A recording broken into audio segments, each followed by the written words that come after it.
COVID-19 cases continue to surge in Adams County. Healthcare providers figuring out how to operate, knowing that their workers are just as vulnerable as everyone else. Tonight, we hear from Blessing Health System officials on how they're fighting the virus inside the hospital. WGEM's Kara Biernat has been following this story and is live in Quincy with more. Kara?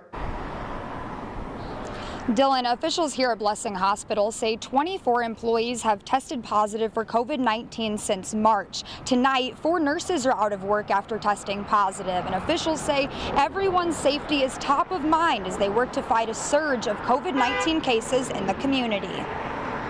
A nurse at Blessing Hospital takes to Facebook after she says she tested positive for COVID-19. I'm very sick, and that's all I'm going to say. I'm very sick. In the video, she explains her symptoms. It felt like my head was being split open by a vice. My shortness of breath started increasing, and the pressure in my chest started feeling worse. Blessing Health System CEO and President Maureen Kahn says there are 4 nurses out of work right now after testing positive for the virus. It's highly emotional. They're on the front lines, they're caring for people.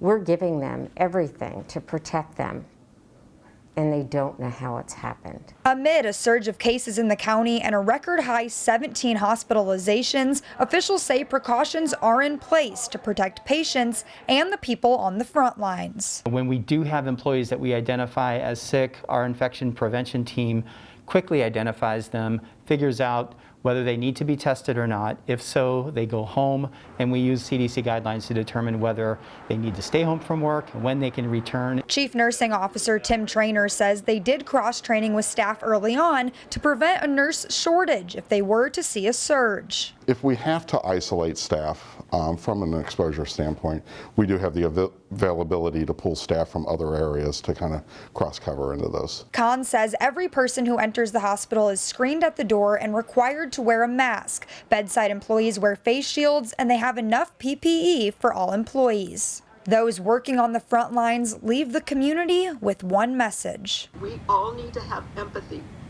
to think of others besides ourselves. Wear a mask or stay home.